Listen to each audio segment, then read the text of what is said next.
I'm pleased to be joined here in Dubai with Harjeet Singh, Strategic Advisor, Global Partnerships at the Fossil Fuel Non-Proliferation Treaty.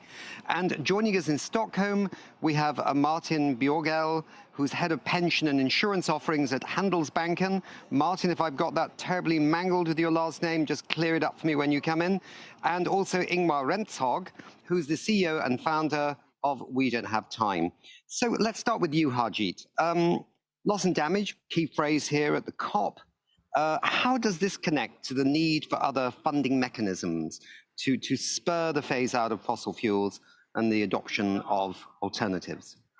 Thank you very much for having me on the show. So we got a big decision on the first day of COP28, which is historic as well as unprecedented. You don't normally get such big decisions. The reason it's important and a big one, because we haven't had any funding mechanism for supporting communities who are already losing their homes, their farms, and no recovery mechanism was put in place through this system. And that's why it's important for us to look at all three pillars of climate action, as we call mitigation, adaptation, and now loss and damage, because impacts are already happening. And if we don't support communities to recover, then we are leaving them on their own. Good. And another phrase here is often the phrase of equity and fair shares. Tell us what this is about and why does it have to be at the root of any funding plan? So when we talk about loss and damage, let me try and connect that piece too, also in response to your previous question. We are talking about a situation where impacts are already increasing, but we know that it's fossil fuels that have caused the problem in the first place. So we cannot keep burning fossil fuels and say now that we have got a loss and damage mechanism. We have to work on all three. We have to phase out fossil fuels. But the reality is that we have failed over the last 30 years to phase them out because we never put equity and justice at the core of it. Now, what does that really mean? You cannot compare countries like Uganda, Timor-Leste, Norway, and Nigeria. They are very different. They are dependent, or they are getting their revenues from fossil fuels, but at the same time, the dependence is very different in terms of value. Their per capita income is different. And if we just say, oh, we all will achieve net zero by 2050 without differentiating who has to do more and how much and by when, then we are not really coming up with a global plan. And that's exactly the gap that exists here in this process. We are talking about net zero by 2050 without any details. The discussion on fossil fuel has just barely begun. As we speak, negotiators are discussing whether they'll be even agreeing on the language of fossil fuel phase out. So it's basically, we have not even tackled the issue head on. And that's why we as the Fossil Fuel Treaty Initiative are calling for a treaty that can deal with all these complex issues. Right. So there have to be some first movers on the phase out, and then the others come along later in an orderly fashion, as it were. Absolutely. And this is where rich countries have historical obligation. They are the ones who have caused the problem by pumping greenhouse gases into the atmosphere. They have to take the lead, and they have become rich by exploiting those resources. So they have to be at the forefront, leading, setting example, and supporting other developing countries to then follow. Okay. Let me now go over to Martin. Martin, could you basically tell us why did your bank join this initiative? Well, basically, for Handelsbanken as a big group, one of the major Swedish banks, it was quite obvious that we need to phase out fossil fuels and help our customers in the transition as well. No matter if it comes to pension savers that want to have a fossil fuel-free pension savings, or if it comes to our corporate customers that want to transition and decarbonize, for example, their real estate portfolio. So what we did was we phased out all funds that were available for investments in our life insurance company. And after doing so, we felt that the next step was to also commit to and endorse the fossil fuel treaty to try to gain a momentum from the finance industry so that more peers would join and do the same and follow the steps that we had already taken. And for Handelsbanken, this is important because we have set a target to become net zero as soon as possible, but at the latest 2040. So what we're doing is we're decarbonizing our own activities, and we try to de-invest where it's possible within all our operations. Thanks, Martin. And what are your views on the role of finance and investment in the community? I think it's really important that the finance community steps up and helps our customers, no matter if it's individuals or corporations, to guide in this transition to a sustainable future and a fossil-free way of operating and doing businesses. And what we really need to do is making it easier to both attract financing and to guide investments to those that have the solutions to the climate crisis. And we see in some parts of the finance sector, for example, the reinsurance industry, where they commit now to not insure or reinsure new projects within coal, for example, or oil. And that have also big effects on the finance industry because it's all about risks. So if you can't reinsure new fossil infrastructure, then you can't insure it. And if it's not possible to insure, then you can not get financing either. So this is big parts of the whole society that comes in play. And we need to be a bit delicate when transitioning, so that we do it in a tangible way that doesn't put people in too great vulnerability during the transition phase. But it's very important that the finance industry as a whole commits to the phase out of fossil fuels in the way that they can. Super, Martin. Thank you very much indeed. Ingmar, can you give us some reflections on what Martin just said? I mean, my reflection is, why is not all banks doing this? I mean, what I understand, Handelsbanken is not doing this as a sustainability project. They're doing this because it's too high risk to invest in fossil fuel.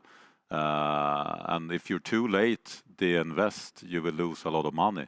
So my reflection, and also a question, is why is not more banks doing this? I can't really answer for the other banks, but from my perspective, that has been head of sustainability with our subsidiary, there's great risks if you're too late in the transition. And we see that also funds that invest in the solutions instead have had a higher return on equity for a number of years. So it's better for the clients, it's better for the bank, it's better for the society. So I can't really come up with any good arguments to retain in fossil fuels, basically. But you are in the industry. Yeah. So do you have any theory of why they are so scared of following your lead? I think that what we need to see is also commitment from legislation, so that there's a clear pathway on where the world is going. So I think that the financial industry doesn't like risks, and they don't like insecurities. So if our politicians, if the community as a whole sets a very clear target and commitments from, for example, the COP28, then the financial industry will follow.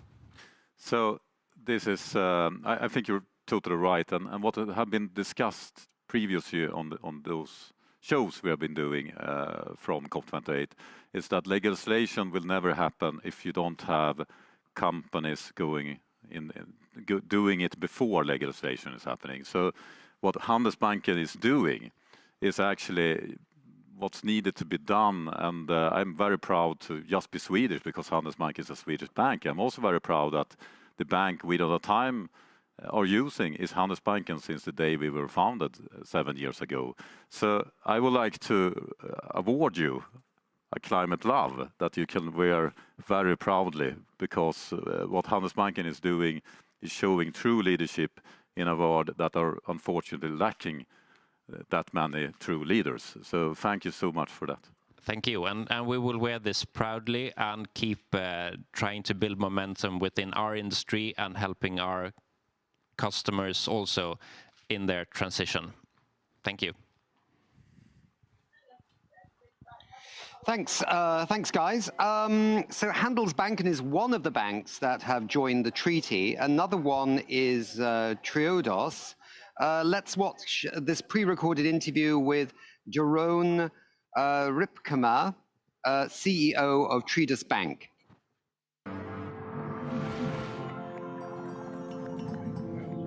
Good morning, good afternoon, good evening.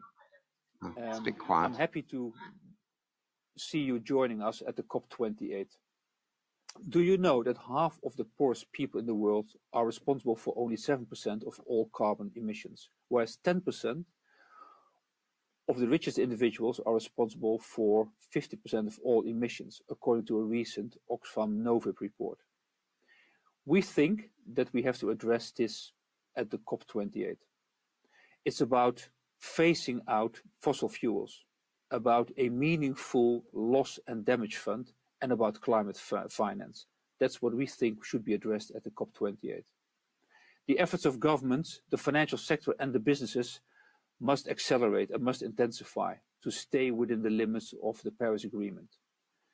Just another pledge is not sufficient. We need to make progress on carbon pricing, on regulation, on phasing out fossil fuel subsidies, and financing and transparency can really speed up the transition. So for us, the financial sector, we have to scale up the financing of renewable energy, and we have to stop the expansion of financing of fossil fuels. And we expect governments to come up with regulatory frameworks that are needed to allow for a just and fair transition. Is this reason why we have, as first financial institution, signed up to the Fossil Fuel Non-Proliferation Treaty? It is an important step forward, and in our opinion, an essential step forward. Because if we look at the progress which is being made on the Paris Agreement, it's just not good enough. At the current level rate, we are burning fossil fuel reserves 7 times more than what would be acceptable according to the Paris Agreement to stay with the global warming below 1.5%. This is just not sustainable, and we all know it. So the governments which are present at the COP28 really have to put the treaty on the top of their agenda. And we as financial sector should support them. So I also call upon my fellow colleagues in the financial sector to really support such a treaty and to support also us by signing up to the treaty. Because with a treaty like that, we are able to create a steady business climate with long-term perspectives and an equal level playing field for everyone, which also allows for the investments which are necessary for the just and fair transition. For us, this was a natural step. Since our inception, we have always abstained from financing fossil fuels, and we have only focused on renewable energy. And it is possible to have a viable business model on that. So we call upon our fellow colleagues to follow us and also sign now up for the treaty. And of course, I can hear that some people might be cynical about the effect of such a treaty. But let's not forget what we did in the 80s. In the 80s, we as a global community agreed upon the Montreal Protocol, which banned the use of CFCs, which were threatening the ozone layer. And now, about 35 years later, we do see the positive effects of that agreement, because the ozone layer is in a much better condition than it was more than 35 years ago. So agreeing with each other on such a global treaty, the Fossil Fuel Non-Proliferation Treaty, can make the real difference we all agreed upon in the Paris Agreement. So please step forward, sign up to the treaty and encourage your governments to agree on a global agreement, because it will benefit all of us and it definitely will benefit our generations to come. Thank you very much.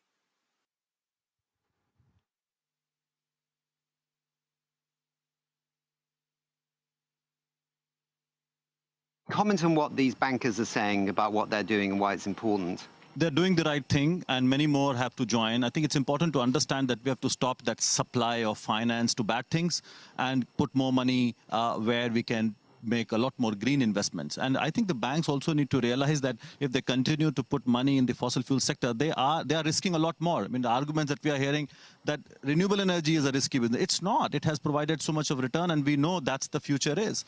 What we have to do is to understand that all these fossil fuel investments are going to become stranded assets. That's the direction that we are taking right now. And the decision that's coming out of COP28 and, of course, the fossil fuel treaty, the way countries are endorsing and calling for it, it's very clear that the world is going to move away from fossil fuels sooner than later. Yeah, super. So we're delighted to be joined right now by Mitzi Jonel Tan, a climate justice activist, Fossil Fuel Non-Proliferation Treaty. Hello, Mitzi. You're a climate justice activist. We've been talking about the Loss and Damage Fund, about equity and fair shares. What does this all practically mean to you on the ground and to those living on the front lines of climate change? I'm from the Philippines, and with my country, we've experienced at least 20 super typhoons every single year. And that number has been growing and getting more and more intense. A loss and damage finance fund means that people today can get a chance to rebuild their lives every single year when we're experiencing all these massive super typhoons, these heat waves. A loss and damage finance fund that actually goes to the community level means that people get the chance to rebuild their homes, to bury their loved ones with dignity, to rebuild their livelihoods, rebuild the farms, the fisher boats that have been destroyed, to ensure that schools aren't destroyed and education can continue. That's what a loss and damage finance fund is. It's really about recognizing that the climate crisis has been here for decades and that we are owed all of this for all the destruction that has been caused to us by something that we did not cause. What needs to happen here at the COP for the world to take the next step in the phase out of fossil fuels? What are you actually looking for from this COP? I think what we expect at the very least is a decision saying we are going to phase out fossil fuels in a just and equitable manner, and rich countries are going to provide money for the transition in developing countries. That's the least. And this is where the fossil fuel treaty becomes important, because the kind of detailed conversations that you need to have can only happen now in a treaty which is complementary to Paris Agreement, because we are talking about millions of workers and so many countries depending on fossil fuels who need a helping hand, who need a plan so that we can have a managed phase out of fossil fuels, which doesn't cause social and economic disruption. So basically we need a plan, and for that we need a very different setting and not the one that we have at UNFCCC. And we know that with green energy, you actually employ lots of people in that business as well, so people can be retrained, right? Absolutely, and that's where the investments need to go, and we need to be skilling people, we need to be investing a lot more so that that becomes the norm. And this is a sector that requires a lot of money. In fact, coming from India, I can tell you 80% of green finance in India is domestic. Now, imagine if you start providing much more money from the international sector. That means a lot more countries can make the transition much faster. So money is absolutely key, and that's why banks like these have to come forward to support the call for fossil fuel phase out, calling for a treaty, and then, of course, joining the renewable energy revolution. Mitzi? Young people have rallied behind the Fossil Fuel Non-Proliferation Treaty, and for a reason. That's exactly as what Harjeet was saying earlier. It's because we see that the UNFCCC spaces, there's a conflict of interest, especially when we have a COP like this one, where the president is the CEO of an oil company and has lobbied for fossil fuels in bilateral meetings on the lead up to COP. And so clearly we need a different space. We need something innovative because we're facing a problem and challenge that has not been solved in these past 28 ones. It is a complementary process next to the UNFCCC's process. And aside from the fossil fuel transition and the fossil fuel phase out and the climate finance, we also need to ensure that we have concrete goals on adaptation. When we're talking about the Paris Agreement and the global stocktake, and we often talk about the targets of the emissions cut downs, but we don't talk about the adaptation and how there are no goals for it even. We don't even have goals to say that all countries should have adaptation plans. So it's just, hey, adapt, but nothing clearly on how to do that, what we should be aiming for as a planet. And so that means that climate finance flowing through adaptation is also being delayed. Yeah. Good point. And let's remember, the COP president represents just one country, even though he's presiding over the others. I think there's 100 countries now want the fossil fuel phase out. Maybe it's still growing, and that's good news too. Let me go back to Martin and Ingmar in Stockholm. What do you pick up on this debate as it's evolving here right now on the stage in Dubai? I think that it's interesting that we're basically saying the same things. We see the risks, every one of us. We also see that previous calls or treaties like this have had effects, for example, the Montreal Protocol or with nuclears. So we know that we need to go from just talking and having action. This really is the decade of action, and now the transition needs to really start happening, and yeah, so we need to transition from fossil fuels, and that is the outcome that we need to see in some way from this COP meeting. Good, Ingmar. I think those that are late to this are up for a very, very ugly surprise. Because I have seen firsthand how the global debate and narrative about fossil fuel have shifted just this year, actually. I would say that the breaking point was in New York for Climate Week. Suddenly it was so, like, for everyone there, it was like the fossil fuel industry had become toxic, and everyone agreed on it, and people are really outspoken about it, like the governor of California, Al Gore, and other global voices, and political leaders have starting to spoke about things very clearly. We see now in Dubai, where we have Colombia president that says that the world are committing suicide if we don't do this. He's right, but that will be impossible to have said just last year. It just wasn't on the table.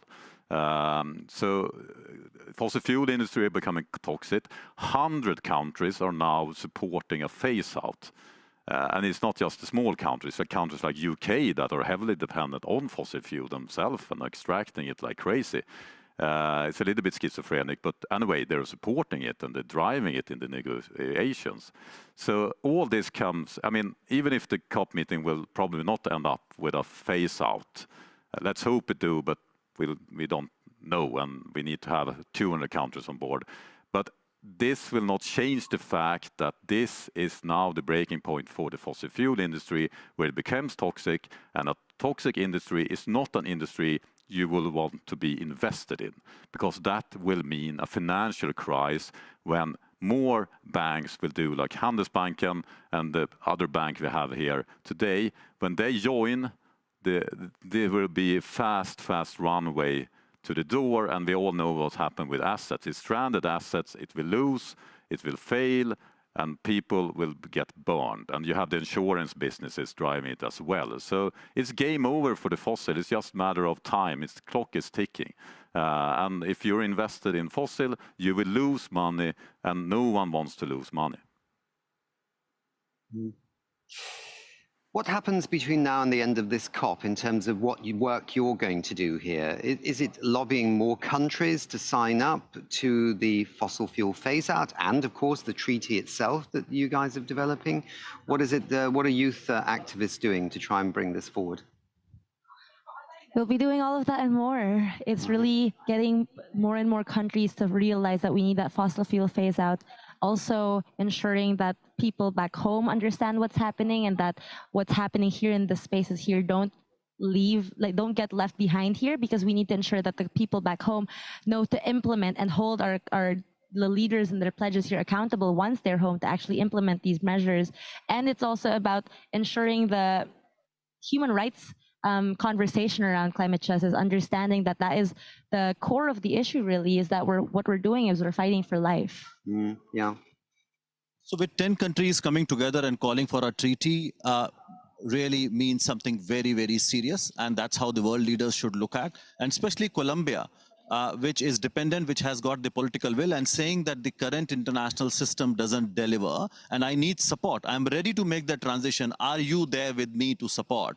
That's a big, powerful message. And the fact is that this system is not ready. And that's why we need to start negotiating a treaty. And we can't spend 5-10 years on it. We have to do it absolutely quickly to make sure that countries like Colombia are then supported. So between now and the end of COP, what we are going to do is to make sure that we reach out to more and more countries. And this whole announcement has already inspired a couple of countries. So I'm sure at least 2 to 4 countries are going to announce in the next few days. At the same time, the COP28 decision must also send a strong message that we are also walking in that direction. So I think we need all these strong messages coming from various corners to tell the banks and the financial industry not to invest. And very clearly, it is the beginning of the end of fossil fuel era. And whether we get wording on a phase out at the end of this COP or not, there's sufficient countries now with sufficient energy behind the phase out concept to want to move to the next phase, surely, which is how do you manage that phase out?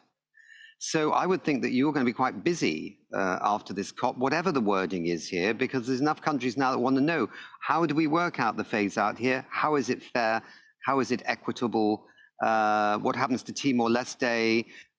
Maybe Norway goes first, USA, this sort of thing, however it works in that discussion. But it's becoming ripe, is it not, for...